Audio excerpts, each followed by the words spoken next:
Hi everyone, I hope you are doing well. Today we will talk about how to fix or how to solve the problem of took too much space on the Temu. We click on settings. Here we click on apps, default apps, app settings. Then you will search about Temu app and you will enter.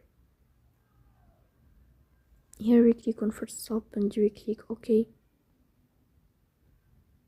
Then you will enter to the window of storage. Here you will click on clear cache.